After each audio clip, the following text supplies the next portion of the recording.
You're listening to the Elephant in the Room Property Podcast, where the big things that never get talked about actually get talked about. I'm Veronica Morgan, real estate agent, buyer's agent and co-host of Foxtel's Location Australia. And I'm Chris Bates, financial planner, mortgage broker and wealth coach. And together, we're going to uncover who's really making the decisions when you buy a property.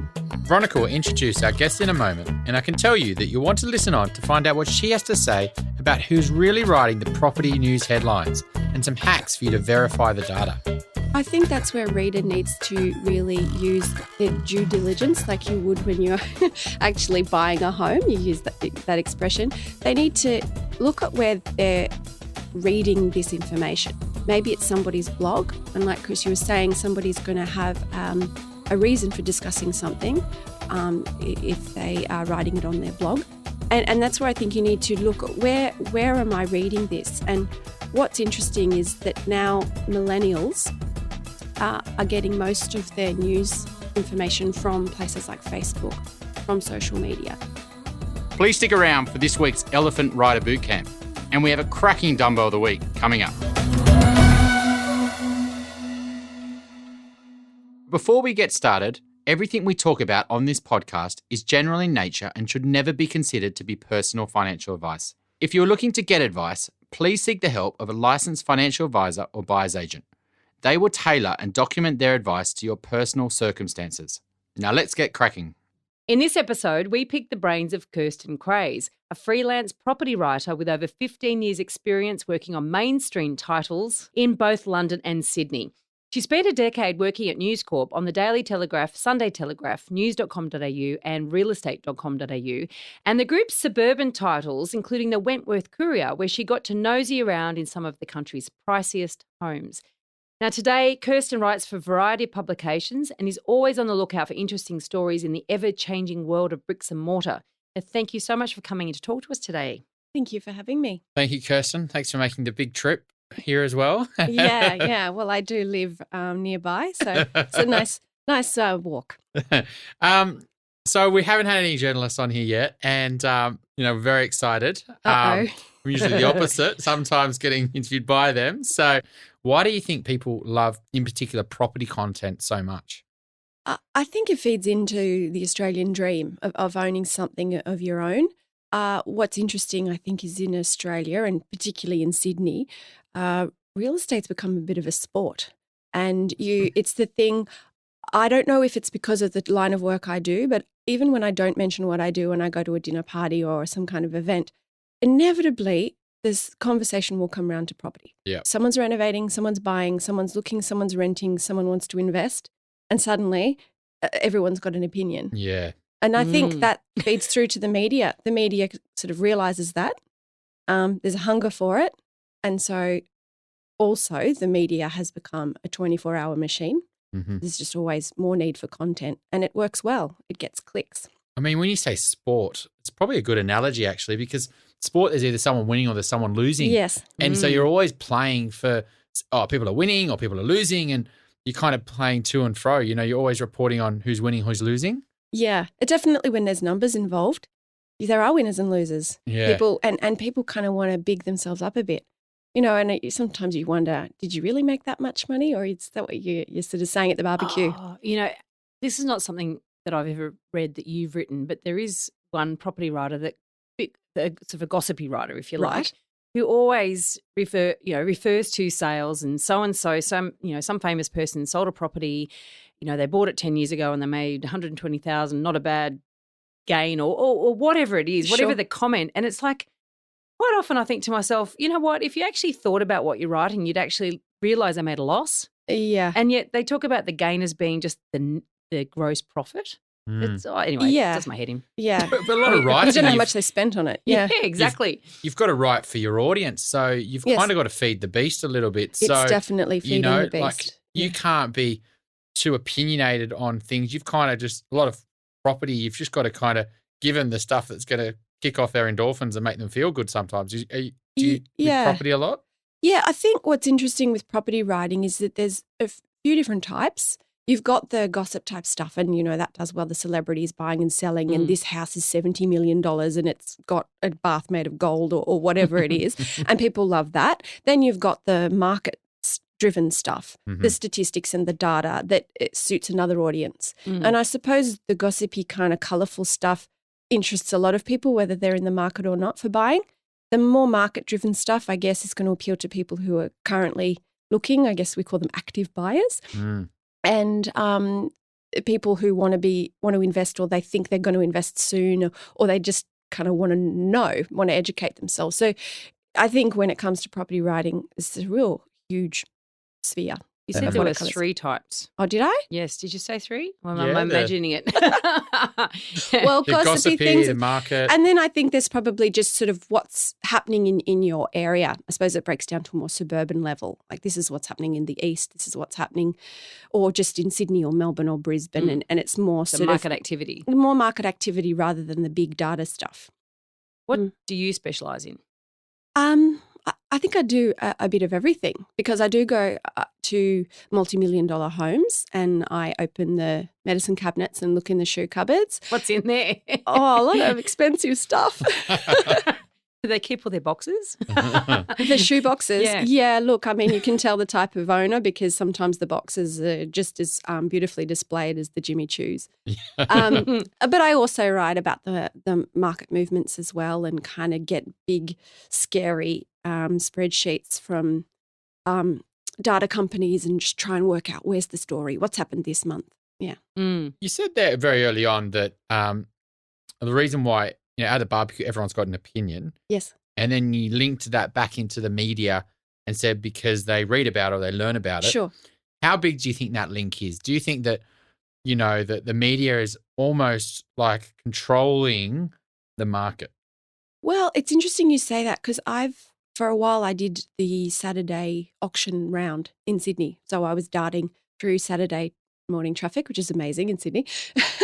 That's why I have a Vespa, so that helps. You dart around to the different areas and talk to people, and I would have some auctioneers and agents that say, oh, gosh, no one's here because on the day before, so-and-so wrote an article that market's down or interest rates are about to go up, and blaming me and the whole media landscape for what happened. And, do people who are ready and have gone through a whole month of working out that this is the house for them, are they going to suddenly not turn up because the Australian said something about a study that suggested there could be a movement in prices? I mean, really? But then at the same time, time, there is they haven't, done a great campaign and maybe not. Maybe done enough phone calls, maybe not follow-ups. But I suppose if the Reserve Bank does give a hint that interest rates are going to go up, for example, and people read about that, then maybe some people are a bit turned off. But it's not necessarily. I guess the media is just sort of a mouthpiece there. But I'm sure it does affect, because you do hear people. I've had people quote a story to me and I say, oh, well, I wrote that. So, yeah, I had heard that before. So so people do listen, but I'm not sure, what a serious buyer is going to look at the stories but also do their own homework. A clever buyer, a savvy buyer will take the media on one hand, but then do their own research as well. So who's determining the storylines? It can be the journalist themselves, or it can be an editor. Yeah. So is there, in your editorial meetings, is there like a theme? We're going the jugular on clearance rates, or we're going for the jugular on, interest rates, or... Yeah, well, I'm no longer in newsrooms, but at the time when I was there That's why I'm asking you, by the way. Hoping you'll spill the beans. Well, no, definitely in meetings there will be, we're going to do something on negative gearing because, the budget's coming up or the budget's just been, and there will be themes, and it's based around, I guess, the political climate sometimes. I know when I used to get back into the news desk after going around the auctions, one editor would say to me, has it turned yet? Is it going down? Was it a buyer's market yet? When's it happened? For weeks and weeks, he'd be saying, "Is it? Do you reckon it's a time? Is it time? Is it turned?" So, there's definitely stories that, they want to tell in a certain way. I mean, that came out last week. It was Sydney's a renter's market. And I'm like, really? I think there's I don't think that people can just rush out and rent amazing properties without any competition, and rents have dropped dramatically. Yeah. But it's a great headline, right? Yeah. And, when that spread around and everyone's now believing that Sydney's now a renter's market, because someone's written an article on it. And I guess how many people actually read the article too? It's just they read the headline read and go, the headline, that's yeah. enough for me. Well, yeah, I think that would be probably one of the most important parts of using the media for your property advice is to read beyond the headlines, because a lot of the time the journalist who's writing the story, the one who's read all the data, that has looked into it, that has spoken to the experts, they're not the ones writing the headline. And so sometimes I've been surprised at a headline that's come up, and I've even gone to the powers that be and say, this does not indicate what's actually happening, and had to have a headline sort of slightly changed. False advertising. Yeah, or sometimes Clickbait. maybe someone is just misconstrued, I suppose. And when you are the one who's living and breathing property, you realise that the person who's a grammar expert or the person writing the headlines is not sort of in this deep, and maybe has not. And maybe that sometimes is the journalist who hasn't even. But the headlines matter so much, though, they don't matter they? so much. I mean, that's something we probably have Veronica's taking care of in our podcast, doing the headlines. But I know that it's a real mind game to try to figure out what to write. What's going to make people to listen? What's going to encapsulate well, everything that's in the article? I've actually written down a few headlines that I've read just in the last week or two. Oh, go. And I think what's interesting is, how you will read them. So here's a few. Australian property prices will get worse as a mini credit crunch takes hold. Okay, so that's a bit negative. Fear. Yeah, that's a bit of fear. Then we've got Sydney and Melbourne property markets won't crash in 2018. Positive, right? Yeah. Same paper? No, this is a mix of publications, but all within the same week or two. Yeah. Then we've got Sydney housing market poised to languish until 2021. Mm-hmm. Languish, great word. Yeah, that's a bit negative. Then we've got, there are signs that Sydney's ice-cold housing market may be beginning to thaw. That's getting a bit better, isn't it? And then Sydney housing downturn likely to last until 2020. Well, it was 2021 a minute ago. And then 3 things slowing Sydney's property market and why it won't collapse. Yeah. So it's so hard if you don't know, if you don't read beyond the headline and you don't understand what you're reading or sort of take the time to deconstruct the data that's involved. And often some of these are using the same data set, the same report. Yeah, that's right. So they're picking pieces out, and if you really concentrate on the article, or if it's an online story, there'll often be the report hyperlinked, so you can click in and have a look for yourself and take away your own information. That's a great tip, and I use that myself actually when I'm researching. I want to find out where that journalist got that information from. Yeah, that's right. And that's actually how my favourite report is CoreLogic's Pain and Gain report. I've got lots of reports I really like. That's given me a lot of pain and gain over the years too, having to decipher that thing. But I love the report. It's good. And that's how I discovered it in the first place, some ages ago now. It was purely through a hyperlink in an article. So there's a lot of good in that. It's a great tip for buyers. Yeah. And I think too, I think what's interesting in those headlines is it says Australian property market's doing this, Sydney or Melbourne is doing this. And I think that's something that I find fascinating that people still believe in this day and age. And every time I get in a taxi or an Uber, should sound a bit more modern, shouldn't I? Is someone, when they ask me what I do and they say, oh, well, what's happening with the Sydney market then? And I say, well, which one? Yeah. Good because answer. Maybe 10, 15 years ago when I started writing about property, they talked about a 2-tier market. And there was Sydney and then there was the western suburbs. But now, I don't know, you'd agree with me, Veronica, that there are, hundreds, if not thousands. Absolutely. And even in the same suburb, you can have different markets. Absolutely. Well, we spoke about that back in episode 16 with Luke Metcalf. Have you ever come across Luke? Yes. Yeah, so he's created the Microburbs site and great great episode, Mhm. the mind of a Yes. data miner. Wouldn't you like to effectively. get inside that brain? Incredible. And we did for an Just for a hour. minute. So, yeah. And when I first met Luke some years ago, that was a revelation, that somebody else was talking about microburps, or we put a word on it. He called Yes. it something, and he'd actually been slicing and dicing the data in order to be able to look at these microburps. And it's very true. Within one suburb, you've got multiple markets. Look, I've come across situations where you've got different things happening in the same street. Yes. There's a good example in Dover Heights in Sydney's east, very fancy suburb with some very high prices. You can have $1 to $2 million price difference between one side of the street and the other, because one side looks at some houses, the other side has harbour. Yes, it has all the postcard views of Sydney. Yeah. And some of the homes that are quite high. The other side, they get ocean views. Yep. Yeah. So suddenly you've got the same street and from one across the road to the other side of the road, very different. Well, you And get so that. how does the median in that suburb, Exactly, the average, yeah. and how does that vary? And, and in comparing apples and apples and actually getting out and looking at the price of, that's the thing with property though. A lot of people, become experts at a suburb without even being there, Yeah. And so unless they've been to Dover Heights, I've lived there, it's completely different living on the left side to the right side. Sure. And it's 100% right. Well, Yeah. we interviewed Georgie Bates, and she works at Cunningham Zoo, and she's a Fairlight specialist, and she was talking about the properties that are south-facing with the amazing views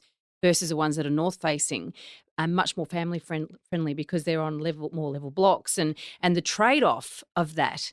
And, buyers sort of coming in from outside the area may not realise how exposed they are to the southerly busters. Yes. But they're buying the multi-million-dollar views and all excited about that. But the pain and the inconvenience of actually having to suffer that when the wind's blowing, does that weigh up, and does that make the view worthwhile? And I guess locals and local knowledge gives you that idea. Yeah. Yeah. I want to go back to more journalism and Sorry, we can bang on about houses again. and around. So I produce quite a bit of content on LinkedIn, and I'll post something, and you either got people who believe in what I write, and then there's people who want to take it down and destroy it. That's why you do it, though, isn't it, Chris? Yeah, well, it's always good to get polarizing views. But the people who kind of want to drag it down, firstly, they go, "Oh, he's biased. He's a mortgage broker, Sure, and so he's only going to be thinking about his interests, and he wants the property market to keep going up and things like that." Yes. Even though sometimes I'm saying things that are the contrary and talking down parts of the market, how do you deal with, as a journalist, how do you deal with writing things that, might not suit the organisation that you work for? So like News Corp as an example, or have paid advertisements, and they have a story that, if for example, they read an article that is almost talking negative around what they're selling, yes, are they going to keep advertising? So is that something that really does happen? And is well, interesting you should say. Recently, I was at a writers' festival, and it was just sort of for writers, nothing to do with real estate or particularly journalism. But they did have a talk around fake news. So they had a panel of people. Peter Grester was actually there, and they were talking about fake news, and they covered things like obviously Trump and politics and terrorism. And then one of the panelists just piped up and said, "Oh, you know what really gets my goat? Real estate journalism." And I thought, hang on a minute, where am I? I thought I was on this like highbrow political talk about fake news, and suddenly I'm under attack. Like you said, it doesn't matter where you go, real estate. It comes around all comes the up. time. Yeah, so anyway, he said, "Oh, listen, don't believe anything you ever read about property in a newspaper, because 99%, and that's the figure he used, 99% of what you read is all fake news. They just want to talk up the agents. They want to talk up the market because they're going to get advertising dollars. Because, the back of the paper's full of classifieds and it's all advertising dollars." And I thought, well, mate, you're showing your age. Who sees classifieds in newspapers anymore? And irony as well. Somebody quoting a made-up figure to accuse somebody else of fake news. Maybe he researched that data. I don't know. I don't think so. And so the thing is that that sort of mentality, maybe there was something in that a while ago, a decade or two ago, because you did have papers that had pages and pages of house advertising in the back. And I'm not going to say that agents don't spend a lot. They can spend $10,000, $15,000 on a campaign advertising for a property. But on the same token, you can't really there's no way in today, like we've just talked about data, there's no way that you can big up something that's not happening. Yeah. So a newspaper, maybe a while ago, I wasn't around in those times when maybe there wasn't the internet to back things up. But for example, on a Saturday, you've got an auction clearance rate, and think of that what you will. I know people have mixed emotions on what clearance rates are, but a newspaper can't turn around on the Sunday and say, wow, business is booming, the market's up, because they want to big up real estate agent or a certain market, when a reader can just look on Twitter or Instagram and see that an auctioneer or an agent has quoted that the market, the clearance rate was 50% or what have you. Well, you can, but the journalist is not going to get respect or not going to get, more following and more people liking their stuff, I guess, because, that's the... Well, I guess the publication's got... You're losing credibility if you very quickly, I'm not going to... Every time I flip over in the Daily Telegraph, for example, I get articles that I don't agree with, I'm not going to keep reading it, am I? Or it's just blatantly incorrect. Yeah. Yeah. Well, I think that's where a reader has to make sure that what they're reading has data in it to back up what they're saying. Otherwise it's an opinion piece. And if it's an opinion piece, it needs to be labelled as such. Well, yes. And I guess if you're going to really take the article on board, is kind of cross-referencing who is actually getting interviewed, who do they work for, what are their interests. It's very easy to see that, sometimes developers will be the ones getting interviewed and they're talking about how amazing their supply and demand is and et cetera. But then it's, how does it say, you're going to say that because you're a developer, you know what I mean? Of course, there's always going to be people who are tooting their own horn. Yeah. But look, I've had times where agents have said to me, we've got to stop talking about how great the market is. It's too hot. My vendors think that the house is going to sell itself. They don't want to spend money on advertising and they don't want to do this and they think they don't need to have extra opens because they think it's a done deal. So talking something up doesn't necessarily help the agents. So there's all these conspiracy theorists around everywhere, aren't they? They'll go, it's the media that's completely in control. Now, look, obviously the media has some impact. Otherwise, you wouldn't have media control laws in the country. So, it's a powerful media partner. Yes. Powerful media. But journalists also, and I think in this day and age, right, I write a blog, right, and I also write for some publications. Yes. But I'm not a journalist. Now, I'm an expert. I'm a subject matter expert. And you as a journalist are governed by a code of conduct, correct? Yes. That I'm not governed by as a subject matter expert. Sure. Now, I have a certain personal ethic that that's my compass. And there is so much content out there at the moment and it's all muddied because I've written some pieces for News Corp, over the years. And I've interviewed you for those publications. Yeah, but and other times I've actually written pieces under my name as well, and not just News Corp, but Fairfax and others. And the reader doesn't necessarily realise that I'm governed by something different to you though, do they? No, and I think that's where a reader needs to really use their due diligence like you would when you're actually buying a home. You use that expression. They need to look at where they're reading this information. Maybe it's somebody's blog, and like Chris, you were saying, somebody's going to have a reason for discussing something if they are writing it on their blog.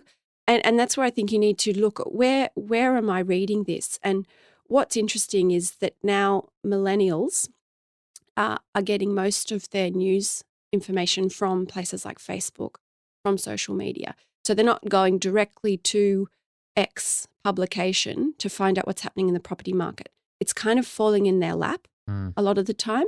And we might say, millennials, they're just kids. But actually, you know what? Millennials are 22 to 37 years old. They're prime property buyers and sellers now. They're parents and they're not kids anymore, but they're getting a lot of their information via social media streams. And if they're not following clever publications or trusted publications, they might be getting their investment, financial, property information from somewhere else. Now, some of these websites are great for if you want to know what happened on Love Island last night, or you want to know which Kardashian sister best matches your character, but it's not where you should be going to get your best investment advice. I mean, that's really good. I mean, that's the thing, isn't it? It's always about picking who to follow, and trying to get that diverse as well, because, you know, it's very easy just to start following people that all just agree with you and you just become, that is the danger of social media, isn't it? Yeah. That you do end up just having a feed full of like-minded echo chamber opinions. We're all guilty of that. Oh, absolutely. Absolutely. And then you miss stuff that. Yeah, you so, do. I mean, my advice would be that if you're sort of, especially to first home buyers who might think, oh, where do I even start? Is to work out which publications have got some great information and follow them on your social media feeds so that when they do have interesting things pop up, you get that information. Yes. Yeah, I mean, all the big news.com.au and Domain and things like that, they're going more and more down this content. Like, I feel like they're becoming like writing blogs around what colour should you put your tiles in your bathroom, and, you know, it just keeps on. It's like this. Well, those publications, those media outlets have always had, whether it be Domain, Lift Out on the weekend, or the Daily Telegraph's Home magazine, they've, even before the internet, they've had lift outs on the weekend to tell you what colour cushions you should have this season. So that's always been around, even in the print days. So, but it is sort of kind of merging now to have that sort of stuff on websites that maybe are mostly devoted to real estate. They're now starting to have more lifestyle stories as well. Why did you choose property, or how did you choose property? I don't know. I just sort of fell into it. I was doing general lifestyle things, and then it just came that there were more and more stories doing property in London. I worked for a property publication for a while, and when I came back to Australia, because I'd had that bit of experience, I think even at the time there were barely property writers as such. There were just sort of writers who wrote a bit about that house for sale. But it has become, in the last decade or so, a bit of a specialty field.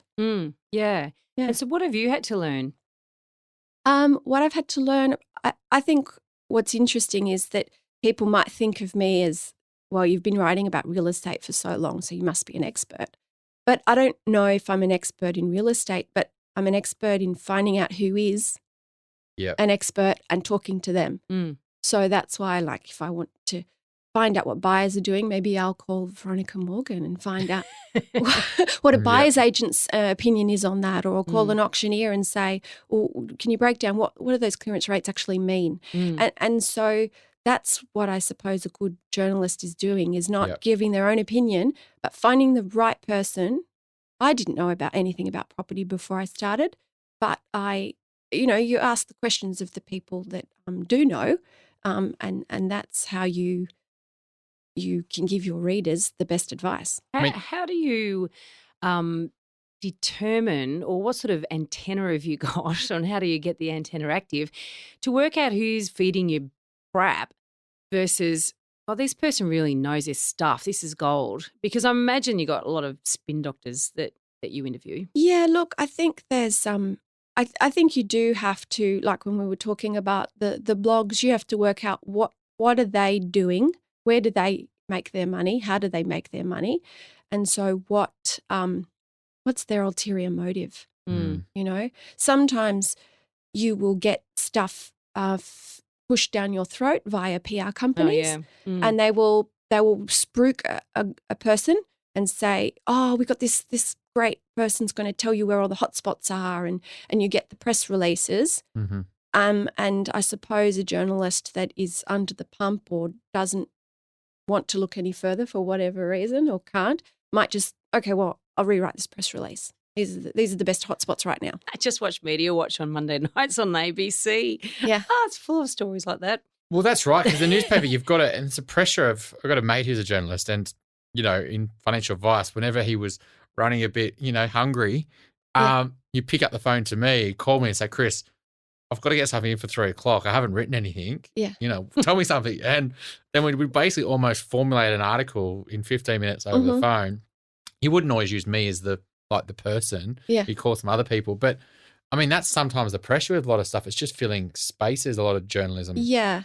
Well, I think when you're a journalist and someone's got a study or a report and they've got a PR company pushing it at you, I guess that is the easy route to take, but you've got to wonder why. Are they selling a book or what are they doing? And I think what's important is to look, especially these studies that say, 64% of Australians want a bathtub or something.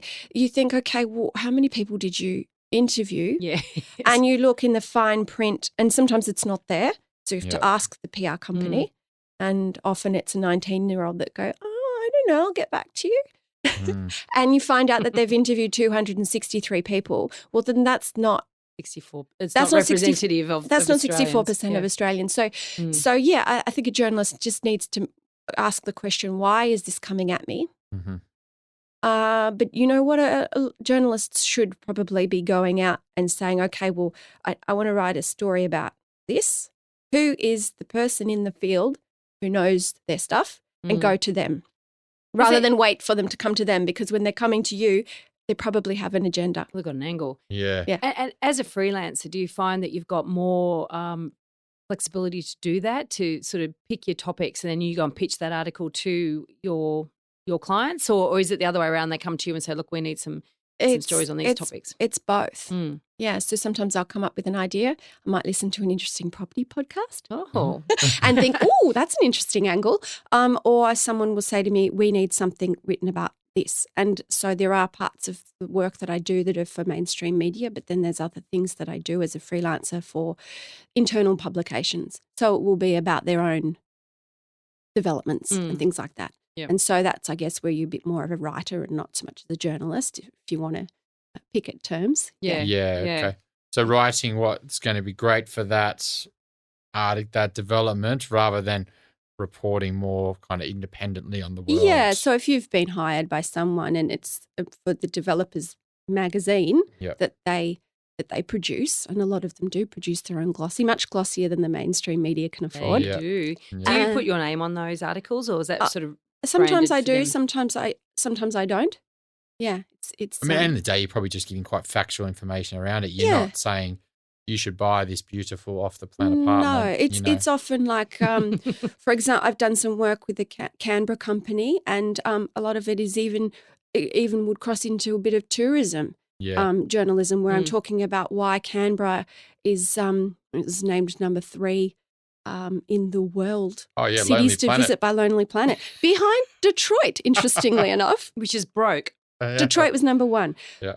Why? We're off topic slightly, but do you know what I mean? Like it's journalism that talks about why somewhere maybe like Canberra or Hobart, why that's booming at the moment. So why is it booming? It's because of the cafe culture, or it's because of, the hipsters have discovered it, or what have you. And that's where you go away from the dry, sorry, I shouldn't say dry, but the specific data journalism, and you go into a bit more of lifestyle. And, the two go hand in hand, because people want a suburb because of the lifestyle it has. So you can't sort of pull it apart. No, you can't separate them too much. It's a really because property marketing is a whole new profession, like property journalism, etc. And styling, oh my goodness. Well, that's it. That's another new There's profession. an industry of property styling now. Yeah. Yes. And I think they're amazing, to be honest. Like, you're crazy if you've got a beautiful place and your furniture's a bit daggy, you're probably best to get rid of that and get a stylist in and get the emotion going. Or have it empty. I can't believe that I go on,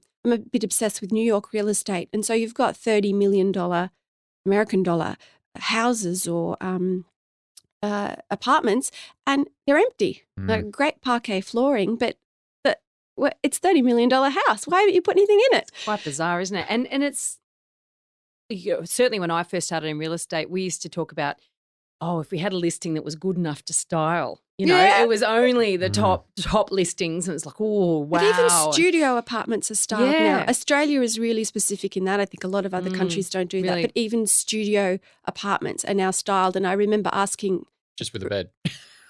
a lamp and a bit of and one of those scrunchy throw rugs on the end of the bed. It has to be all messy, know, certain designer messy, the linen look. But this isn't just in Sydney. So I've got a good close friend. His wife's a stylist. Yes. In Orange. Okay. And she is flat chack. She's in the last, really? And she has got a big warehouse now, and all the real estate agents push her, and this is Orange, right? And so this is not It'd be just lucrative because they're big houses. It costs a lot more to style a big house than a studio because you apartment. pay by room. Yeah. But coming back to the studio, I remember asking the stylist, but why? It's 35 square meters, and they say people don't have imagination. No, they don't. They don't see. They sit in a box, and things will. You would think something would look bigger when there's not furniture in it, but it's the other way around. And so if they can't see, well, how would I fit my bed and a little table to have my breakfast on? So they have to be told. And it's funny, you would think people would be able to use their imagination, but most people can't. And look, we've had this conversation with a couple of agents about what happens at the pre-settlement inspection. So someone bought the property, they bought the dream, they bought the whole lifestyle, imagine themselves living in this beautifully styled property. And then they go back 6 weeks later for the pre-settlement inspection. It's empty. All the trimmings are gone. It's a bit depressing. They thought they were buying that couch. Oh, yeah, because they haven't disassociated it in their own mind. They haven't really, really consciously thought that isn't there. And this is the elephant. We talk about the elephant in the room, of talking about the big things nobody talks about, but the elephant being the subconscious mind that drives us most of the time without us really even being aware of it. And this is a classic case of how the emotional response to a filled and styled room, and buyers need to be able to disassemble that in order to be very clear about what they're buying. I mean, that happens not just with old property, that's also new. I mean, the renders and how beautiful these new developments look, and the lighting, reflecting off the beautiful glass and, the people all walking past and the beautiful cars. It's not what it's going to look like in 2024. I've got an interesting anecdote about the styling, because I remember years ago there was a development, and I forget which one, in Bondi Beach, brand new, and they'd styled a few rooms, but it was a big development. And the agent had said to me, well, we only styled a few because they're very similar. A lot of the apartments are very similar. But they said they kept selling the ones that were styled. And then they would have another person come through and go, I'll take that one. And they say, oh, this one's actually sold, but I'll take you upstairs. This one's similar, or downstairs. And they said, no, I want that one. And then so at nighttime, shift the furniture. They'd shift the furniture, and then people would be like, oh, I'll have that one. And they had to keep moving the furniture from room to room at night because people just they didn't want to buy the empty one. Wow. Isn't that funny? Yeah. And they really were buying the empty one, because when they go and take the keys, it's empty. Boy, oh boy. So the same view, the same floor plan, very similar.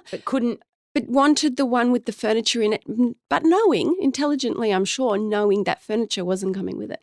In episode 1, we interviewed Simon Russell, behavioural scientist, and he talked about a number of biases that we are all influenced by, and even knowingly, some of the exercises that they do, or the experiments that they do, the behavioural scientists do to prove their theories, and even though the audience often know that they're being manipulated, they still knowingly, respond in certain ways. Sure. And it's that's a classic example. Even knowing is not enough. Yeah. Even knowing that I've got confirmation bias or I'm overconfident still doesn't give you the tools or the ability to stop that happening. Strength. Yeah. Well, that's a whole advertising industry based on that. We all know we're being sold to, but you think, oh, wow. Suck it up. Lap it up.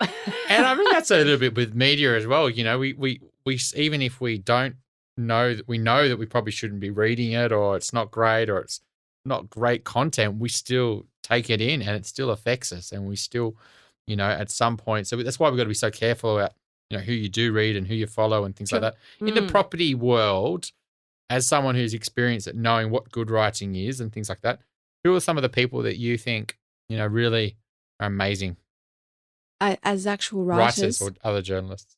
Oh, I don't know. You've put me on the spot there. Um, Go, Chris. Yeah. I'm going to ask you, Chris, don't while you know. think about that, Kirsten. Yeah. So, Chris, in the mortgage broking world, what other mortgage brokers do you think are really good? Yes, I'll give you a few. Oh, good on you. No, because I do actually think there's a few. I mean, there's Yeah. Stuart Wimes in Melbourne. He's like brilliant. Like, Yes. his philosophies. He's written that and book, Investology. Investology, he's a legend. There's there's a lot of there's some at First Street, Jeremy Fisher. There's lots of people that I would, whether they write or not, they're probably just more on a professional level. But I think there's definitely always people in your industry that you respect. I don't know if I can answer that one because they're either competitors or people. I'll miss someone out. I don't think I can answer that. Okay, no, that's fine. Sorry, We'll we just don't want cut to that offend out. anybody by missing them out. we don't It's want to like you're give them. telling me to give an Oscars speech and Are I'll we- forget my mum or something. Don't ask me that. Well, there's always the first on the elephant. That was the first time. Refused to. No comment. We might even leave this in the cut only because we're getting more familiar with our audience. I hope you audience, you are enjoying this. A little slight awkwardness inside the studio. It's better I name no one than I forget someone. Yeah, good point. Now, back to your auction days, chasing around in the Vespa, getting to auctions. When I was a sales agent, I remember, when we knew that we had a really cracker of an auction, we'd be right onto the papers and hoping that somebody will turn up with their big camera and their journo with their little pad of paper. Yes. And as a buyer's agent, when I turn up at an auction and I see the journo there, I think, oh, See me. bloody hell. That means that the agent obviously thinks this one's a cracker. Sure. So he gird the loins for battle. Not that happens so much more these days. No. And in fact, I was talking to Sky News real estate team the other day because often I get on there on Saturdays and love to debrief the auctions that are online there. And they're finding it hard now to get agents to actually want to have their auctions televised because obviously with clearance rates falling, there's less hot auctions out there. Yeah. But what sort of things have you observed and then written about that you think have been enlightening or particularly enlightening for buyers? I suppose the classic is how much things go over reserve or supposedly over reserve. I think I'm pretty sure that an agent doesn't have to disclose the reserve in New South Wales. And so sometimes they will choose to disclose it and sometimes they won't to a journalist. And when they do disclose it, do you believe them all the time? Well, I think that's where a journalist has to put on their homework hat and just see whether they feel that actually was Really the reserve? a price that it would have been sensible. I think there was a period there a couple of years ago where things were moving so radically that there was 100,000 over reserve and 200 and 300. And I would sometimes get an agent call me on a Saturday afternoon and say, oh, I've had a cracker of an auction. She went 100 grand over.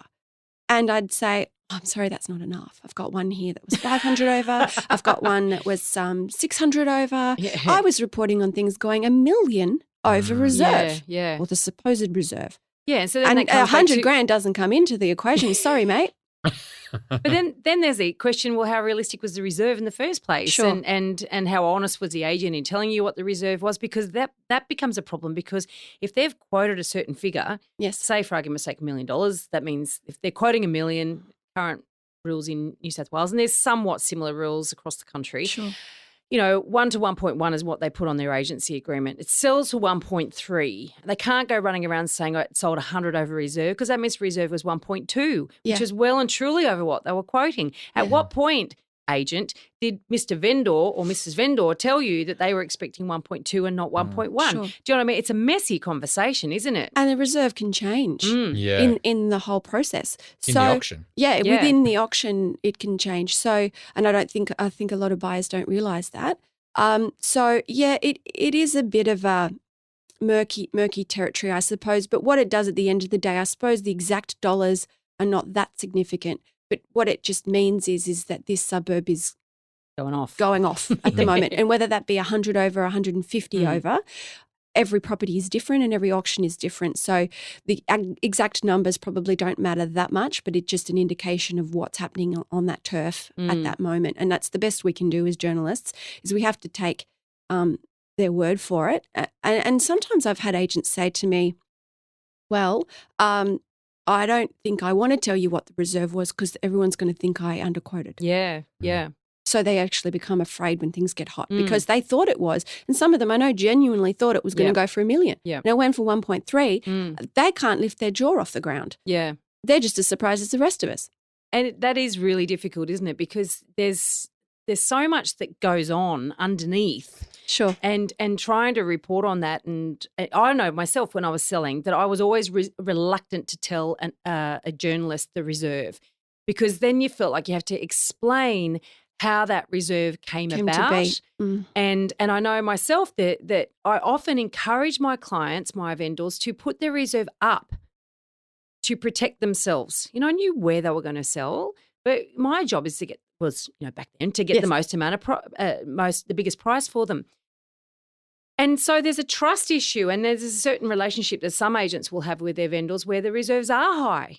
Yeah. For that reason. I know that the real reserve, push come to shove, is a lower figure, but I want them to know that I'm working at, current tense for past tense activity. Yes. And certainly we've interviewed a lot of agents in here about that as well, and they've had very similar types of stories. And then there's other agents that spend the whole time bashing, vendor bashing, which is a term, believe it or not, where they really do work on getting that vendor's expectation down so that's an easy sale at auction time. And so that reserve is going to be a hell of a lot lower. Yeah. I mean, I always laugh because it always makes me think about one guy selling his house. It was all over the news. And he said there's no reserve. And I had one that was $1. $1, probably the same one. Yeah, I read about that. It was like an eBay, like I'm buying a shirt and there's no reserve. So it'll go for a cheap price. Did you cover that one? I did. Yeah. Well, the $1 one, it was in a middle. Melbourne somewhere, middle ring? Maybe there was one in Sydney. And it was somewhere, wasn't it? It was in the middle ring. Yeah, It was slightly western suburbs. I can't remember exactly. But it was at a time when things were going nuts. Yeah. And so, of course, people were saying, well, it doesn't really matter. That just goes to show that at the moment, a house is the auction process will give you what the demand is. Right. Whether you say that your reserve is $1 or $1 million, if enough people want to buy that house, it'll sell for what the demand is. Yeah. It's not going to sell for less because the reserve is low. It's going to sell for what everyone wants to pay for it. That's right. So if you're talking over reserve and it's sold for $1 million, then it's sold for $1 million over reserve. That's what at least 2 or 3 people were prepared to pay for it. Yeah. On the flip side of that, when people bang on about, you've got to buy under market value. I'm like, well, it's not under market value. That is market value because you, as the only person that bought the thing, actually paid that, which makes it market value. Yeah. I mean, it's the it's flip like side when is true, right? Uninitiated buyers say, I don't want to buy at auction. I'm not going to buy at auction because it's more expensive to buy at auction. Well, no, it's actually a very transparent process, and it is what it is. We're not buying a fridge here. We're buying a house, and unfortunately, it's about supply and demand. Yeah. And so sometimes when the supply is low and the demand is high, you do pay more by going to auction. Yes, well, you can. Yeah, yes. yeah. So, and the flip side, when there's lots of supply and very little demand, don't be making pre-auction offers, people. Yeah. Go to auction. You're going to get it at a better price by going to auction. Yeah. So you've written for lots of different publications and they've all got lots of different readers. For each individual paper, do you write to a different demographic? Sometimes. So there are definitely some that are for a younger audience, the millennials or younger, and so they don't want to know about self-managed super funds. They probably should know about that, but they don't click on it or they don't want to read about that. So, yeah, you do have to adapt to who the audience is. And like in the paper world, like in the Daily Telegraph to Australia and et cetera, like obviously your reader base is a different demographic. Yeah, so sometimes you want to stick to just Sydney. Yeah. Or the Daily Telegraph, for example, has a large readership in the western suburbs. So Whereas for the Wentworth Courier, I would be obviously writing about Bondi Beach and Bellevue Hill and all the fancy houses there. But when I was working for the Daily Telegraph specifically, they want to know what grassroots Australia is. So it's Middle Ring, Western Sydney, and houses there. They weren't too interested in what was happening in Vaucluse. No, fair enough. So you have to think about who your readers are, definitely. Yeah, because I find that sometimes with articles that, it's the first thing is you should be finding out, well, where's it actually written? Because, that article has to be targeted to that reader base. Well, yes. And so if you're not that reader base, then you should be reading what it should be setting off alarm bells saying, well, is this really relevant to me, or is this targeted to them? Yes. Like second questioning, who's this article kind of really written for? And I think that gives you can either give you a lot of positive view, well, actually maybe it's true or maybe it's not. And sure. Because end of the day, if you're reading The Australian, you're expecting the articles to be relevant to me, if that's you. Or, sure. And I think that's just with journalism, I think that's a mistake we can all make. Slightly different direction here. Has there ever been anybody that wanted to be interviewed that you've refused to interview? Yeah, look, there are some individuals and some companies, certainly a period of time when there were a lot of people that would fly you to Queensland to buy real estate, and they would sort of bombard the journalists with, oh, look at this, you get to stay in a hotel because you will buy some property on the Gold Coast. And, anyone who knew the Gold Coast at that time, a couple of years ago, you did not want to be buying real estate on the Gold Coast, even if you gave me a free helicopter ride or what have you. People offering you flights to Hobart at the moment? No. I'd have to wait till summer till I went there. It'd be a bit cold. No. Where are people trying to send you to now? Still to the Gold Coast? Yeah, actually, there are still few offers to Southeast Queensland. Look, and then there are some people that sort of make a name for themselves as being sort of investor gurus, and that they have X amount of properties, and they do tend to pop up on, every few months in different publications as they have this many properties, and this is how I did it, or I've got so many properties and I'm under 30 and this is how I did it. And so then when you dig down, you realise that their business is sort of selling some kind of a box of DVDs or a system or some a get-rich-quick scheme kind of. And so you think, well, those are the types of people that have to have a very good reason for me to want to write about them, because inevitably they've been written about before elsewhere. So what's new? It's always the same story. You have 52 properties instead of the 50 properties you had last year. So why am I writing about you now? Why do you want to be interviewed again? Well, there's a good angle though. Why are 50 important? I mean, really, I'd rather own 5 or 2 or 1 even. Yes, fantastic property than 50 awful, terrible slumlordy type properties that may or may not be actually delivering any growth, may give you a bit of yield, but are probably a nightmare to manage. Sounds impressive. Volume. It makes a good headline and people click on it, but I think what's interesting when those sorts of stories run, read the comments underneath. Oh, really? If they've been opened up, because you will have dozens and dozens of people, some who have personally been through some sort of a schooling or whatever from those people, and some people that have been damaged by it, or people that see through it. They say, oh, well, so-and-so, he might have 27 properties, but he doesn't own any of them, or he's paying interest only. It's a flawed strategy. Yeah. And so people see through that. Well, that's heartening, because, I guess I don't read that stuff, and so therefore reading the comments is kind of good, extra homework. There's a tip. Yeah, so maybe it's not so much about the views, but I know there is a few serial offenders in the property world that, you're right. Yes. Next thing you know, they're up the top of a news outlet again. And it's like this story has been shown 4 or 5 times in the last 5 years. And then behind that, there's, and I it's guess always Google it and you're going to find they keep popping up with the same headline, right? It's always a great story what they've done over that period. But they might have done that from, say, 2007 till 2012. Yeah. And what the market did between 2007 and 2012, what the banks were lending between 2007 and 2012, what the world was like between 2007 and 2012. Sure. that got them from here to here. Yeah, Now, and if they might have had the first homeowners grant to get started. Yeah. And like you said, it's a very different world then. Well, yeah, I mean, there's a famous developer that Daddy helped him out first, and he came from nothing, and then now he's the big developer, and Sure. that didn't go down too well. But you're right. But that's the thing. Like what they did in the last 5 years, it's now 2012 to 2017. It's completely different. So, and they're trying to apply what worked for them over that. Yeah. They're selling the story of what worked for them over that 5-year period, and they're like, well, it worked for me. Well, we can't go back to 2007. It's 2018 now. Yeah. And I think that's what a lot of problem with these people who say it's worked for me. This is what I did. Yeah. That's the past. Just because it's worked for you doesn't mean that's going to work for the future. And also, it's how do you measure whether or not it's working or not? And that's the thing. If you owe everything and you've got really poor quality assets, has it really worked? Is it really going to deliver you financial freedom? There's people that tell you that they retire at 27 or whatever, and then you realise they haven't actually retired. No, because they're starting a business spooking what they did. So they haven't retired. I know. Because they're calling up a newspaper every 6 months going, can you write a story about me? Yeah. Because they want to sell a book. I know, these are garbage, and it really does my head in. Every week, we hear incredible stories of the dumb things property buyers do. Dumb things that end up costing them a lot of money and or creating a whole lot of stress. Mistakes that can be avoided.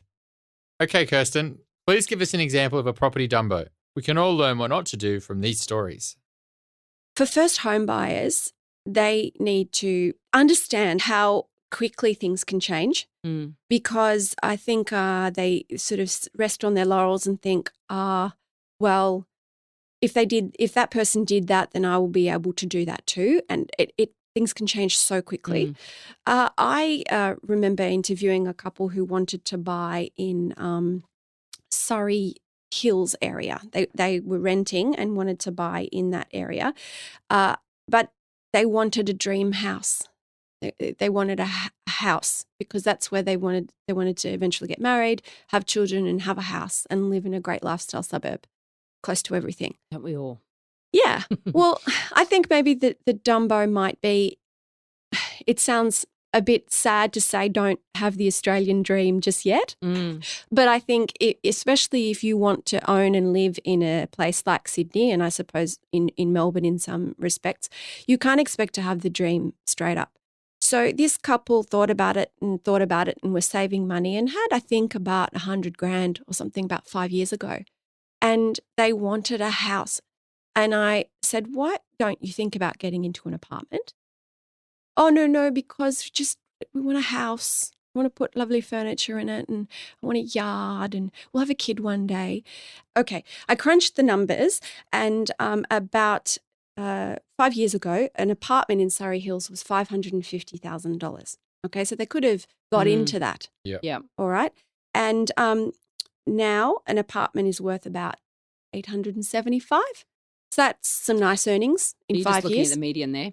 Yeah. Yeah. I am looking at the median, and I suppose this is where people But they could have done better than the median. Well, it's going to illustrate Definitely. the story perfectly. I so know where you're going with this. This is great, Dumbo. Yeah, so a median, I suppose, is, and the media is often dumped on for using medians, but it's the best we can do. Yeah, We yeah. can't talk about every single street or every corner. So, from 550, if they'd bought 5 years ago, to 875, and they could sell now and think about buying a house, they would have built up equity. Yep. At the time, a house was $922,000, so it was probably slightly out of their affordability at the time.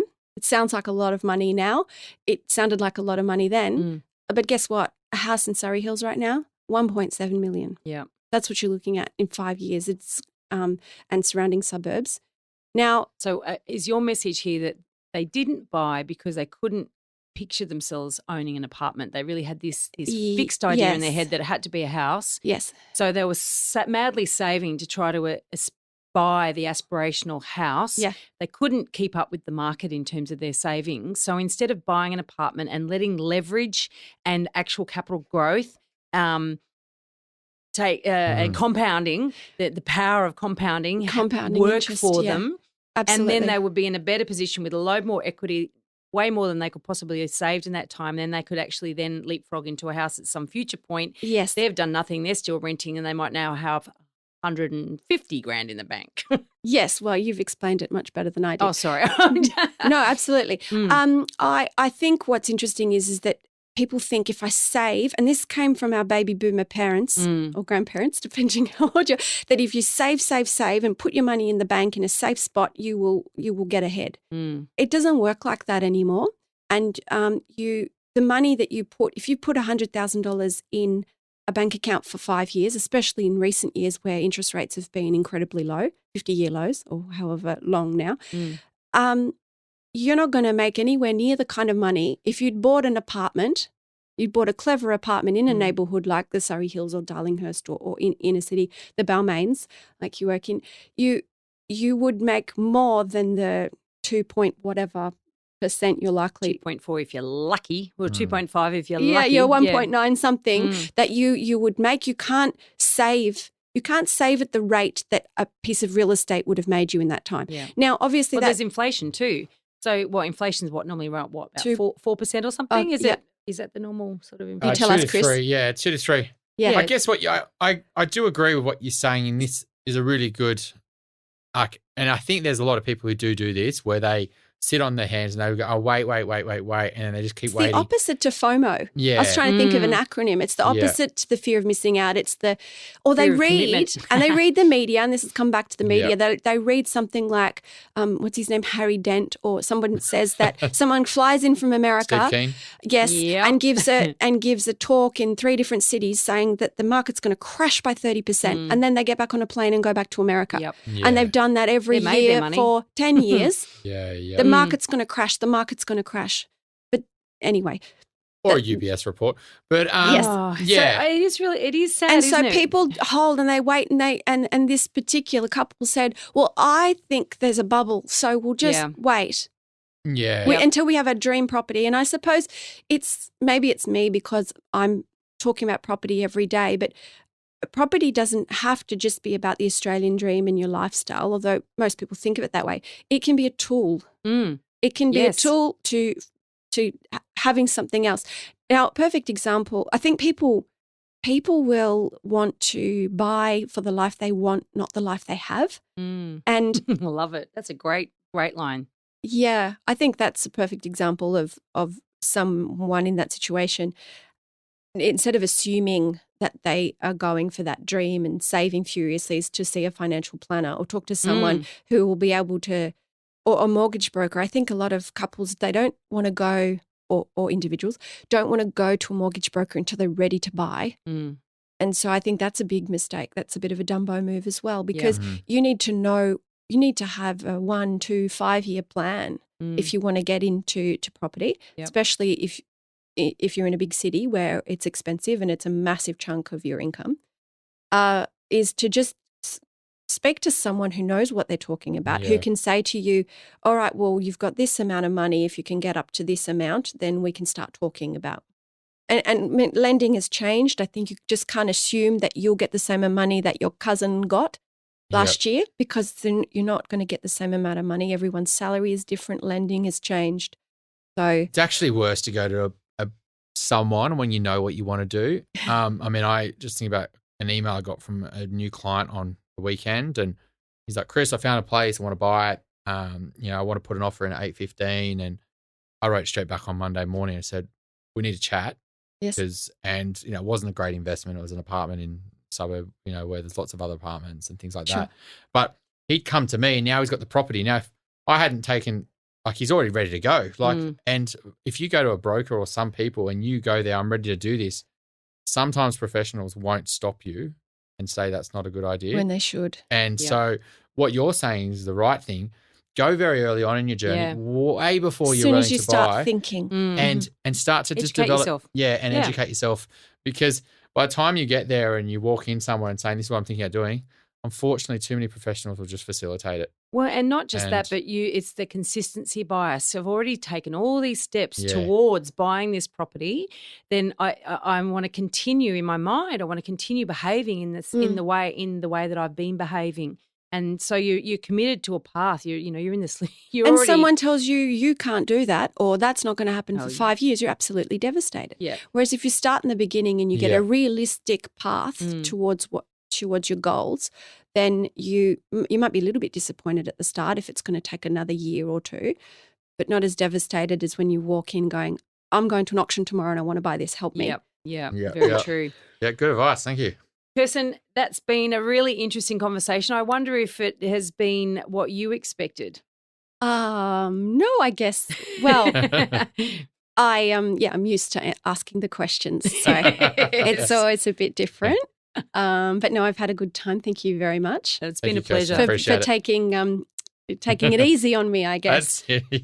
Oh, you've always taken it easy on me, so thank you. Thank you. Cheers. Thank you, guys. We want to make you a better elephant rider. And this week's elephant rider training is... Well, Kirsten mentioned a number of times throughout our interview the importance of researching and doing your own research. So obviously, as a property journalist, she does research, and I thought that was a great tip that she gave about reading online articles and actually clicking on the links that are referred to in those articles and really tracing back to where that information came from. I think that's a really great tip. But my big one here is that Kirsten also talked about before you are ready to buy, getting good advice. And I can say that there are 5 areas that I believe every property buyer should be getting good advice. So number 1, accountant. And please, Chris, feel free to chime in here. You need to get good tax advice, and you also need to get the structuring right. And a good accountant will understand enough about property to be able to give you advice in this space. Now, you have to understand that some accountants actually know nothing about property, so be very careful and ask some good questions here. One of the reasons it's important is because if you don't get your tax structures right, and this particular property you're buying now, for instance, might one day become an investment property, then if you don't set yourself up right at the outset, you really back yourself into a corner for the future. So good accounting advice is number 1. As long as you don't get sold a family trust if you don't need it. Ah, yes, exactly right. Don't get over-engineered. Secondly, a broker. So this is right up Chris's alley, of course, but a good mortgage broker, and Kirsten mentioned this as well, getting advice from a broker well and surely before you are ready to buy so that you do also understand about loan structures. That's something that's really important, but also what is going to impact on your borrowing capacity. You know, Chris, in previous episodes, you've talked about people's spending habits and their own personal budgeting, haven't you? Yeah, I mean, that's one. Pregnancy, kids in the future, lots of different things, change of job, change of structure, moving to a self-employed, then employed. There's lots of things that you might do in the future that could completely harm your borrowing capacity. So thinking well ahead is a good idea. Absolutely. So that's the second one. The third one is a financial planner. Now, financial planners, I've been researching lately, it's a big bugbear with me because the majority, and I mean the vast majority of financial planners in this country will not talk about or cannot talk about property to their clients. And the thing is that they don't regard property as a financial product. Now, I'll let that sink in for a bit because the implications of you buying the wrong property are vastly greater and potentially much more detrimental to your financial future than really anything else you could spend your money on or invest in. Would you agree, Chris? Financial advisors just generally long-term haven't got anywhere near property, and it's almost a disincentive for them to talk about it because it might mean that they've got less money for financial advisors to manage. They can't charge you ongoing fees on a property. There's lots of reasons why financial advisors are purposely avoided talking about property. And it really, if you look at the vast wealth in Australia, it is in property. So going to financial planners who don't talk to you about property, just go to another one. They need to talk to you about it. Absolutely. So fundamentally what you need is an independent financial planner, one who is not being paid commissions for selling product or a percentage for whatever funds you have under management. So that's really important. But the benefit of getting a financial planner is that you can start to think about your long-term life goals and you can start to actually put in place some plans around you getting to where you want to be long-term. And I think that that's really important, and we should be able to get good advice in this space. So that's number 3. Number 4, a lawyer. Now, when you are buying a property, we're getting a bit closer to the point of actually buying a property here when a lawyer is involved and needed, but it is important that you get a lawyer who specialises in property. Now, conveyancers also exist, and conveyancers by their very nature only work in property transactions. And you have to be careful there as well, because sometimes there can be issues that a conveyancer can't help you with that a lawyer can. We talked about this specifically when we interviewed Rena Van Alst. And we talked about the importance of getting a property specialist that understands the type of property that you are buying. Really, really super important, because just because somebody's a lawyer doesn't actually automatically mean that they understand property and the contracts and all the pitfalls that can happen. And just remember, don't fall for price. You know, if a conveyance is offering you all included for $880 or $990 and their pitch is volume and cheap and cheerful, please avoid those type of conveyancers. Really, if they're going to do it at that price, they've got juniors looking at it. They're talking about volume. They're looking at lots of contracts. They're not going to provide you that real service that a local kind of conveyancer that's focused on quality service and maybe charges you a bit more. And number 5, a buyer's agent. Now, I tell you what, you're probably all thinking, oh, yeah, here she goes. Of course, she's going to say you need to get advice from a buyer's agent. You have to be careful here, because unfortunately, not all buyer's agents are much chop. And I know it's pretty shocking for me to say this, but in recent years, it's been too easy to become a buyer's agent. And unfortunately, that means that the barrier to entry has been too low. So you are not necessarily going to be getting good advice from every buyer's agent that you talk to. So you do have to be very careful in who you engage with. Now, a good one absolutely is essential as part of your advisory team.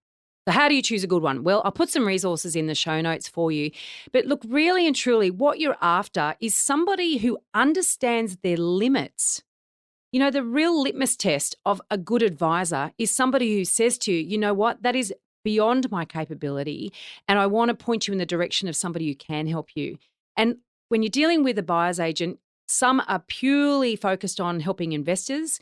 They have their own data houses and they're really about finding you the next hotspot. Well, you've got to be careful of them, because if they're not looking at that as part of a whole plan and saying, well, we're going to get you into a hotspot and then we're also going to advise you when to exit that hotspot, then be very careful. If you've got a buyer's agent that wants to buy in a city that they're not actually residing in or they don't actually have their office in, be very careful. You need to get good local advice. And if you've got somebody that's only pushing one barrow and they're not prepared to talk to you about other alternatives, then be very careful once again and look at somebody who can give you a bigger picture in terms of the advice that they're giving. So they're just 5 areas that I recommend you explore before you go out looking for property. I mean, please remember as well, if they're probably pushing new property over old property, it's the biggest warning sign going around. So if they're pushing new property, probably they're not a buyer's agent. They're more of a property seller for a developer. Good point, actually. Who is the buyer's agent being paid by? If they're not being paid by you, that means they're not working for you. Please tune in for our next episode when we interviewed Kate Bakos, a Melbourne-based buyer's agent. Now, Kate gives us the inside scoop on best places to buy in Melbourne, best types of property, but also we talk about Geelong and Ballarat. It's our first interview with a Melburnian, and there will be more to follow, but this is a great one to kick off with. Don't forget we're on all the social channels. We're on Facebook, we're on LinkedIn, we're on Twitter. Or you can connect with us on theelephantintheroom.com.au. The links are all there for you. Please connect and send us a message. We'd love to hear from you. The Elephant in the Room Property Podcast is recorded at the Sydney Sound Brewery. This week's podcast was recorded and edited by Gordy Fletcher. Until next week, don't be a Dumbo.